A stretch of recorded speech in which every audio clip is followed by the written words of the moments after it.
आप सभी लोगों का स्वागत है आपके अपने YouTube चैनल में, जिसका नाम है मैथ बाय चंदन शर्मा। आज का जो पेपर है वो है आरआरसी ग्रुप डी का, जो कि 22 अगस्त 2022 को यह आयोजित हुआ था। सेकेंड शिफ्ट का पेपर है। इसमें क्वांट के जितने भी क्वेश्चन पूछे गए हैं उनको एक एक करके हम सॉल्व करेंगे। तो वीडियो को अंत तक जरूर देखें, इससे आपको बहुत कुछ सीखने को मिलेगा, जो कि आपके आने वाले ग्रुप डी और एनटीपीसी एग्जाम के लिए महत्वपूर्ण हो सकता है। तो चलिए बिना किसी देरी के हम स्टार्ट करते हैं। पहला क्वेश्चन कह रहा है कि sine square 10 plus sine square 20 ऐसे करके एक इक्वेशन दिया है और पूछ रहा है आपसे कि इसका मान क्या होगा। ठीक है, तो यहाँ पे एक रूल होता है, मैं बता देता हूँ कि साइन स्क्वायर ए प्लस साइन स्क्वायर बी इसका मान 1 के बराबर होता है यदि ए प्लस बी का जो योग है वो किसके बराबर हो, 90 अंश के बराबर हो। यानी साइन स्क्वायर ए प्लस साइन स्क्वायर बी इसका मान 1 के बराबर होगा अगर ए और बी दोनों का सम करें तो 90 अंश के बराबर हो। तो हम देख लेते हैं। तो देखिए ये 10 है और ये 80 है, दोनों का योग 1 के बराबर हो जाएगा। ये 20 है और ये कितना है, 70 है, दोनों का योग 90 के 1 हो जाएगा इनकी वैल्यू। इसी तरह ये 30 और 60 इसका 1 हो जाएगा। 40 और 50 इसका भी 1 हो जाएगा। और साइन 90 अंश का मान 1 के बराबर होता है, स्क्वायर 1 का करेंगे तो 1 होगा। यानी ऊपर क्या बचा, इन सबको जोड़ लेंगे तो 3 2 5 बचा ऊपर। उसी तरह नीचे, तो जैसे साइन में होता है वैसे कॉस में भी होता है। यानी कॉस स्क्वायर ए प्लस कॉस स्क्वायर बी इसका मान 1 के बराबर होगा यदि ए प्लस बी का योग 90 अंश के बराबर हो। तो देखिए 20 यहाँ पे और 70 यहाँ पे 90 के बराबर होता है, इसका मान भी 1 हो जाएगा। 40 और 50 इसका भी मान 1 हो जाएगा। और हमें पता है कि कॉट 45 अंश का मान 1 होता है, स्क्वायर करेंगे तो 1 का स्क्वायर 1 हो जाएगा। तो नीचे आपका 3 बचेगा। तो आंसर क्या हो जाएगा, 5/3, जो कि ऑप्शन नंबर 2 में दिया है, ये इसका करेक्ट आंसर हो जाएगा। बढ़ते अगले क्वेश्चन पे। अगला क्वेश्चन कह रहा है 51 आदमी एक कार्य को 12 दिन में पूरा कर सकते हैं। उनके कार्य शुरू करने के 4 दिन बाद 6 और आदमी उनके साथ कार्य में शामिल हो जाते हैं। तो पूछ रहा है कि अब वे शेष कार्य को कितने दिन में पूरा कर सकते हैं। तो देखिए 51 आदमी 12 दिन में किसी कार्य को पूरा कर सकते हैं और कह रहा है कि 4 दिन के बाद 6 आदमी आते हैं, यानी कि कार्य कितना बचा होगा। तो 51 आदमियों के 8 दिन का कार्य बचा होगा, क्योंकि 4 दिन का कार्य तो इन्होंने पूरा कर लिया और टोटल कार्य 12 दिन में पूरा कर रहे थे, तो इनके 8 दिन का कार्य बचेगा। अब इस कार्य को किससे कराना है, तो 51 आदमी तो पहले थे, 6 आदमी और आ गए, तो कितने हो गए, 57 आदमी हो गए। तो पूछ रहा है कितने दिन में करेंगे। तो मान लीजिए मैं मान लेता हूँ x दिन में करेंगे, तो बस इस x की वैल्यू हमें निकालनी है। तो यहाँ से x बराबर हो जाएगा 51 गुणे 8 और डिवाइडेड बाई 57 हो जाएगा। 3 से कट करेंगे तो 3 का में 3 और 27, 3 नंबर 27, और इसको 3 से कट करेंगे तो 1 और ये 21 7 17 हो जाएगा। ठीक है, अब ये 17 और 19 दोनों अभाज्य संख्याएं हैं, ये विभाजित नहीं होंगी। तो इसका मतलब इसका आंसर कितना हो जाएगा, 17 में 8 का गुणा करेंगे तो 17/8 136 होता है और डिवाइडेड बाई 19 हो जाएगा। 19 में भाग देंगे तो 19 सत्ते 133, 133 हो जाएगा, 3 बचेगा, तो 7 सही 3/19 दिन में ये कर लेंगे। इसका आंसर हो जाएगा, जो कि ऑप्शन नंबर किस में दिया है, 1 में दिया है, ये इसका करेक्ट आंसर हो जाएगा। बढ़ते हैं अगले क्वेश्चन पे। अगला क्वेश्चन कह रहा है कि यदि x प्लस 1/x बराबर k है तो x³ प्लस 1/x³ का मान क्या होगा। तो इसका मान सीधे होता है k³ माइनस 3k, तो जो कि ऑप्शन नंबर 2 में दिया है, ये इसका करेक्ट आंसर हो जाएगा। अगर आपको नहीं मालूम है तो इस वाले इक्वेशन का दोनों पक्षों का हम क्यूब कर देंगे, तो ये हो जाएगा x³ plus 1/x³ plus 3ab। तो a x है और b क्या है, 1/x है, ब्रैकेट में x प्लस 1/x हो जाएगा, तो लिख लेते हैं। और ये बराबर किसके हो जाएगा, तो k का क्यूब करेंगे तो k³ हो जाएगा। अब इसकी वैल्यू पूछ रहा है कि x³ प्लस 1/x³ की वैल्यू पूछ रहा है। इधर आपका k³ है और ये x से x कटे जाएगा, यहाँ पे 3 सिर्फ बचेगा और इसकी वैल्यू हमें क्वेश्चन में दिया है k के बराबर है, तो 3 में k का गुणा करेंगे तो ये 3k हो जाएगा, बराबर को उधर जाएगा तो -3k हो जाएगा, जो कि ऑप्शन नंबर 2 में दिया है। ये चीज़ें आपको याद होनी चाहिए अगर एग्जाम में आपको समय बचाना है तो। ठीक है, बढ़ते हैं अगले क्वेश्चन पे। अगला क्वेश्चन है, एक समकोण त्रिभुज में यदि कर्ण एक भुजा से 4 इकाई बड़ा है और दूसरी भुजा से 8 इकाई बड़ा है तो त्रिभुज का क्षेत्रफल कितना होगा, ये आपसे पूछ रहा है। ठीक है, तो मैं मान लेता हूँ कर्ण को अगर हाइपोटेनियस h मान लेता हूँ, तो ये कह रहा है कि एक भुजा से अगर मैं एक भुजा x मान लेता हूँ तो इससे 4 बड़ा है। ठीक है, आगे कह रहा है दूसरी भुजा से, अगर मैं y दूसरी भुजा को मान लेता हूँ, तो कह रहा है इससे 8 बड़ा है। यानी कि यहाँ से अगर दोनों भुजाओं का अंतर हम निकाल देंगे तो कितना निकल के आ जाएगा, 4। ठीक है, यानी कर्ण को छोड़ के बाकी जो 2 भुजाएं होंगी उनके बीच में अंतर 4 का होना चाहिए। तो जनरली हम जो ट्रिपलेट पढ़े हैं वो पढ़े हैं 3, 4 और 5 का ट्रिपलेट पढ़े हैं। तो यहाँ से हम देख रहे हैं कि ये आपका क्या हो गया, हाइपोटेनियस हो गया। अब इन दोनों के बीच का अगर अंतर हम देखें तो 1 है, तो इस 1 को 4 करने के लिए हम क्या करना पड़ेगा, 4 से गुणा करना पड़ेगा। तो जब नीचे 4 से गुणा करेंगे तो ये जो ऊपर वाली वैल्यू है इसमें भी 4 से गुणा हो जाएगा। तो जैसे इसमें 4 से गुणा होगा तो ये नई वैल्यू क्या निकल के आ जाएगी, 12, और ये हो जाएगा 16, और ये हो जाएगा 20। यानी कि ये क्या हो जाएंगी, उस त्रिभुज की तीनों भुजाएं हो जाएगी। तो ये तो कर्ण हो गया और ये बाकी दोनों भुजाएं हो गई। और हमें पता है कि जो समकोण त्रिभुज होता है वो क्या होता है कि उसमें जो ऊंचाई होती है इन्हीं दोनों भुजा में से एक या तो आधार होगी और एक दूसरी क्या हो जाएगी, ऊंचाई हो जाएगी। तो क्षेत्रफल क्या होता है, 1/2 आधार गुणे ऊंचाई। तो अगर आधार में 16 को मानता हूँ तो ऊंचाई क्या हो जाएगी, 12 हो जाएगी। और ये त्रिभुज का क्षेत्रफल निकल के आ जाएगा जो कि पूछ रहा है।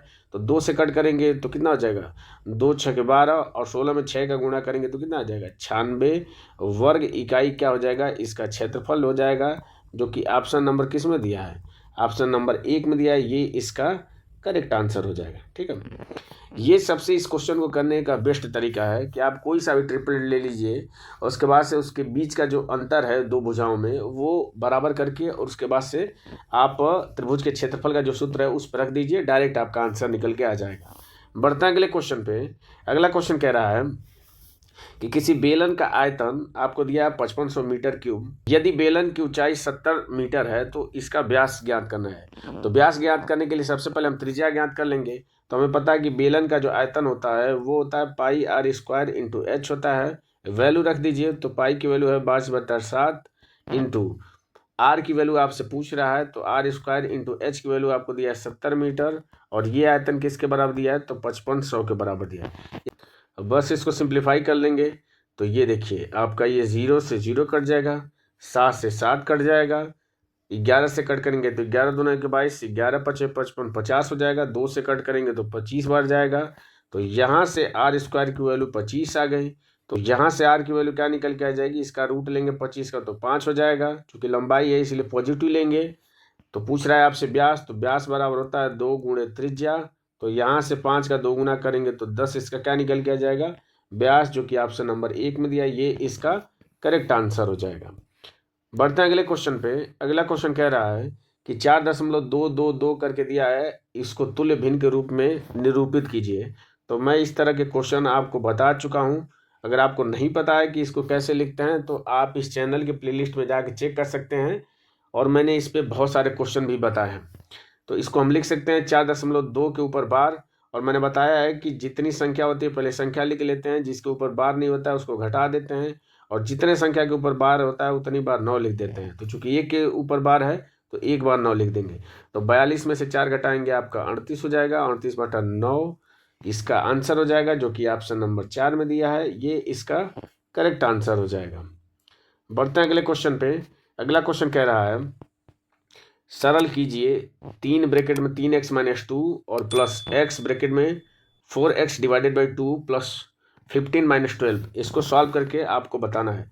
तो मैं गुणा कर लेते हैं इसका। तो 3 में 3 का गुणा करेंगे तो 9x हो जाएगा, -3 दूना के 6 हो जाएगा, और प्लस ये 2 से कट करेंगे तो 2 बार जाएगा। तो x का x में गुणा करेंगे तो 2x स्क्वायर हो जाएगा, प्लस 15 में से 12 घटाएंगे 3 हो जाएगा। इसको लिख सकते हैं 2x स्क्वायर प्लस 9x, और -6 में से +3 घटा देंगे तो कितना हो जाएगा आपका, तो ये हो जाएगा -3। अब की ऑप्शन नंबर किस में दिया है, 1 में दिया, ये इसका करेक्ट आंसर हो जाएगा। ठीक है, बढ़ते हैं अगले क्वेश्चन पे। अगला क्वेश्चन कह रहा है कि संख्याएं 51, 52, 53 ... करके 100 तक में से सबसे छोटी और सबसे बड़ी अभाज्य संख्याओं का योगफल कितना होगा। ठीक है, तो सबसे छोटी अभाज्य संख्या क्या होगी, 53 हो जाएगी, क्योंकि 51, 52 दोनों विभाजित हैं। और सबसे लास्ट वाली अभाज्य संख्या कितनी होगी, 97 हो जाएगी। तो दोनों का कह रहा है कि योग, तो दोनों को जोड़ लेते हैं। तो 7 3 10 को 0 1 हो जाएगा, और 9 5 14 और 1 15, यानी इसका आंसर क्या निकल के आ जाएगा, 150, जो कि ऑप्शन नंबर 2 में दिया है। बढ़ते हैं अगले क्वेश्चन पे।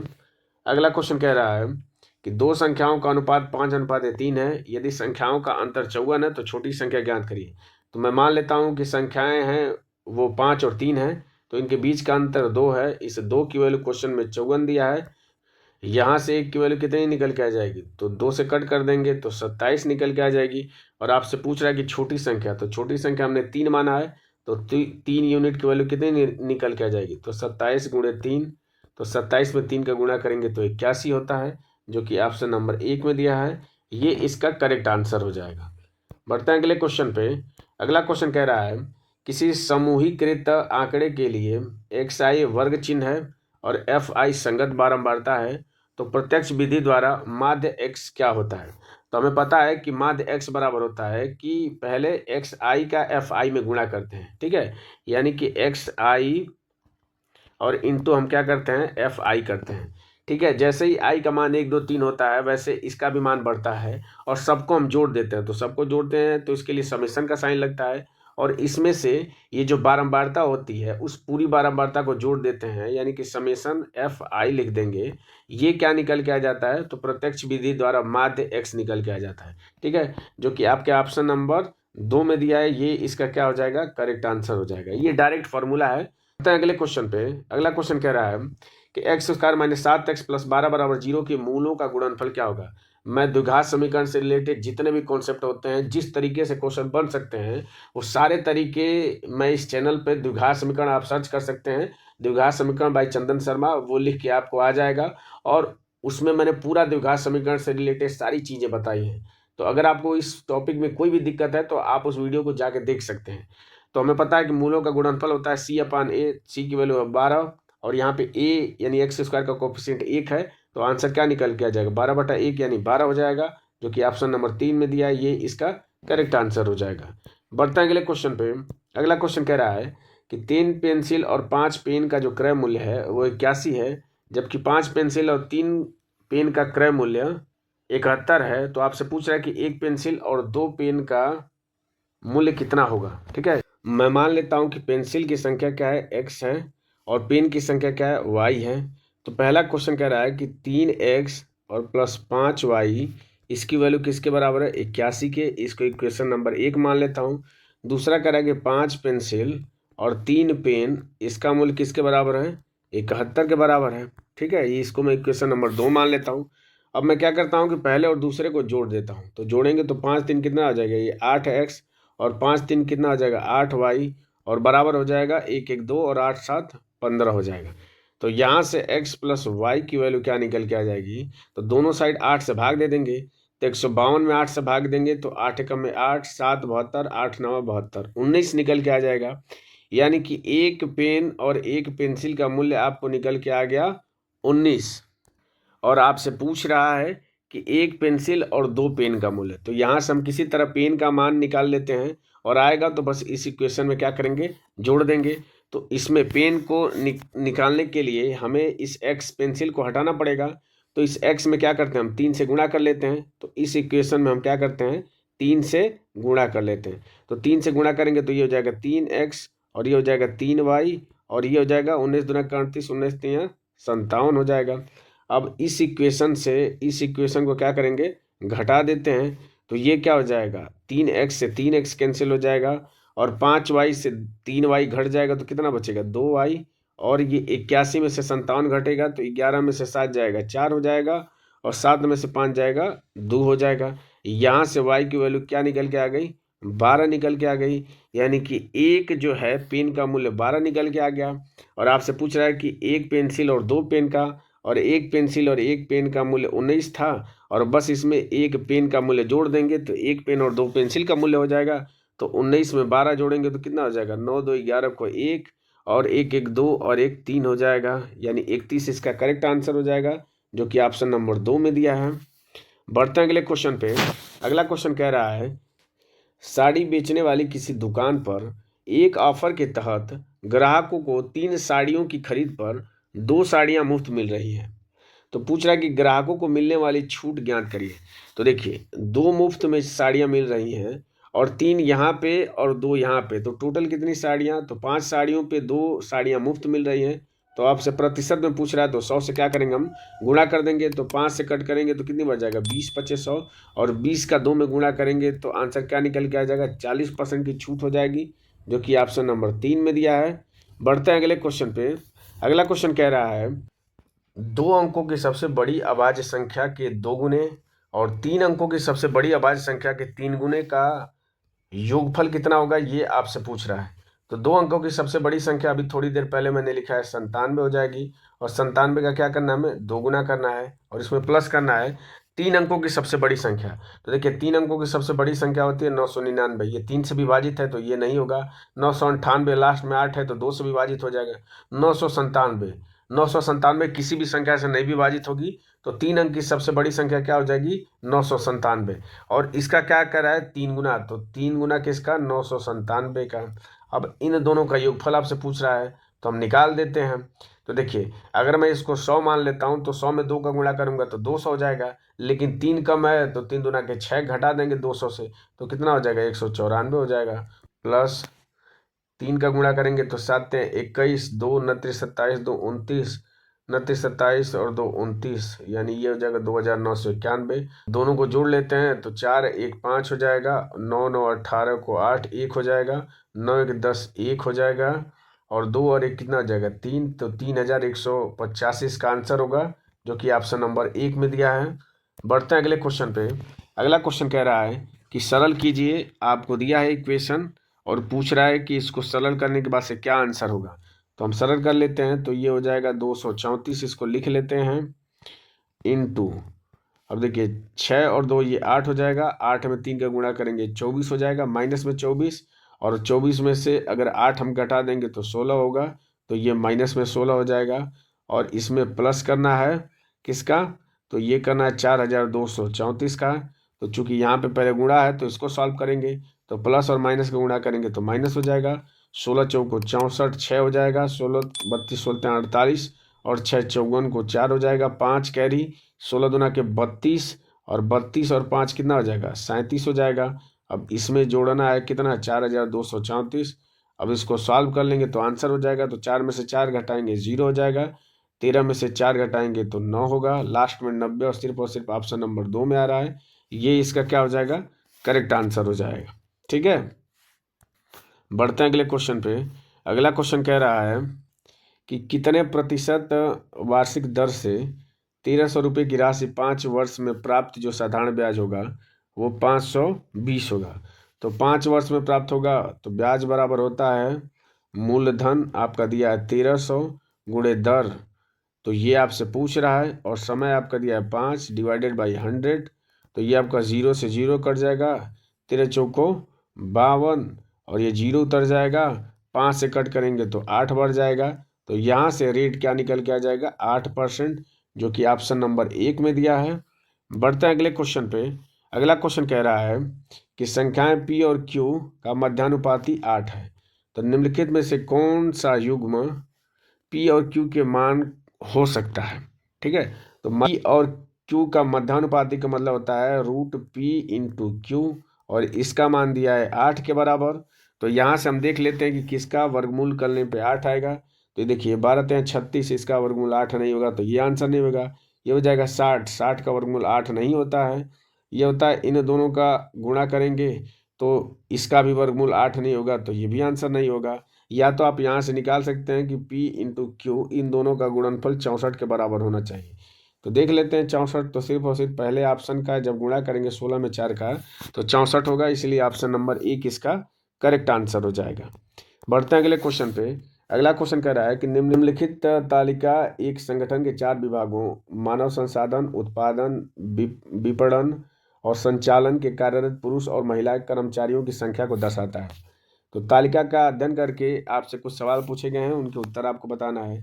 क्वेश्चन क्या कह रहा है कि उत्पादन विभाग में कर्मचारियों की कुल संख्या, ठीक है, तो उत्पादन विभाग ये रहा, तो कुल संख्या मतलब इसका योग कर देंगे, तो 155 में 160 जोड़ देंगे तो कितना हो जाएगा, तो ये होगा 5 हो जाएगा, 6 5 11, और 1 1 2 और 1 3 हो जाएगा, यानी 315 हो जाएगा। और संचालन विभाग में कर्मचारियों की कुल संख्या का अनुपात, तो संचालन विभाग ये हो गया, इनका अनुपात इनका योग निकाल देंगे तो ये हो जाएगा 8 2 10 हो जाएगा, और 4 2 6 और 1 7 हो जाएगा, और 1 1 2 हो जाएगा। इनका अनुपात पूछ रहा है तो अनुपात हम निकाल देते हैं। 315 में 270 का अनुपात हो जाएगा।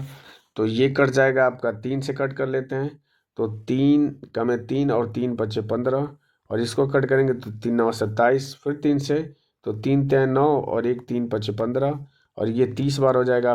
फिर 5 से कट कर लेते हैं तो 5 से 35, 5 6 30, यानी अनुपात क्या निकल के आ जाएगा 7:6, जो कि ऑप्शन नंबर 3 में दिया है।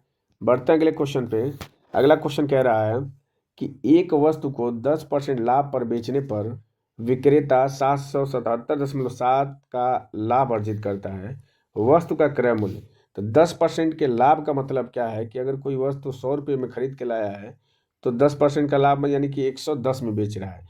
इसको और सिंप्लीफाई कर लें तो ये 0 से 0 कट जाएगा, यानी 10 रुपये की चीज़ है और 11 में बेच रहा है, तो लाभ कितने का मिल रहा है, तो 1 का मिल रहा है। लेकिन क्वेश्चन में क्या दिया है कि बेचने पे 777.7 रुपये का लाभ हो रहा है, यानी इस 1 यूनिट की वैल्यू निकल के आ गई। तो क्रय मूल्य यानी कि 10 यूनिट की वैल्यू निकालने के लिए क्या करेंगे, इसमें 10 का गुणा कर देंगे। तो जैसे ही 10 का गुणा करेंगे तो इधर भी 10 का गुणा करना पड़ेगा। तो 10 का गुणा करने से 0.1 स्थान राइट खिसक जाएगा। तो आंसर क्या निकल के आ जाएगा, 7,777 इसका क्रय मूल्य हो जाएगा, जो कि ऑप्शन नंबर 1 में दिया है।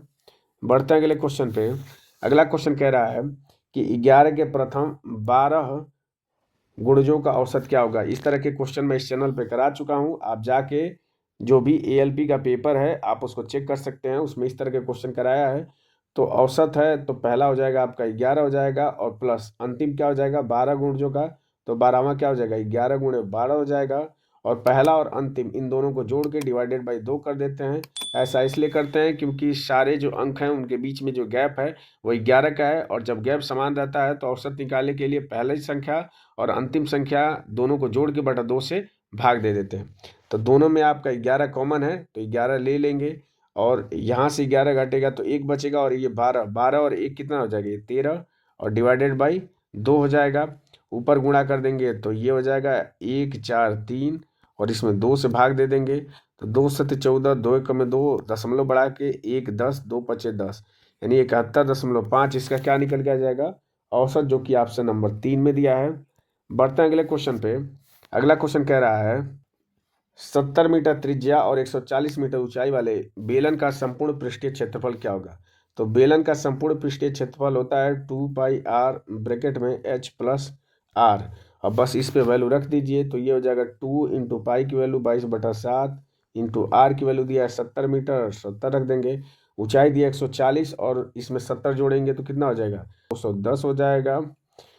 अब इसको सॉल्व कर लेते हैं तो ये आपका 10 बार जाएगा, 22 में 2 का गुणा करेंगे 44 हो जाएगा, और 210 में 10 का गुणा करेंगे तो कितना हो जाएगा 2100 हो जाएगा। अब गुणा कर लेते हैं तो ये 0 0 हो जाएगा, 21 चौक 84 8 हो जाएगा, 21 चौक 84 और 8 कितना हो जाएगा 92 हो जाएगा, यानी 92,400 क्या हो जाएगा इसका पृष्ठीय क्षेत्रफल निकल के आ जाएगा, जो कि ऑप्शन नंबर 4 में दिया है। बढ़ते हैं अगले क्वेश्चन पे।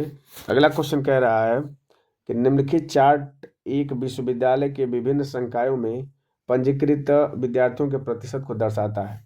ठीक है, कुल विद्यार्थियों की संख्या आपको दिया 15,200, और आपसे क्वेश्चन पूछ रहा है कि चिकित्सा, इंजीनियरिंग और विधि संकाय में कुल मिलाकर पंजीकृत छात्रों की कुल संख्या कितनी है। तो हम लिख लेते हैं, तो चिकित्सा में कितने हैं तो 15% है, प्लस इंजीनियरिंग में कितने हैं तो 11% हैं, और प्लस विधि संकाय में कितने हैं तो 9% है।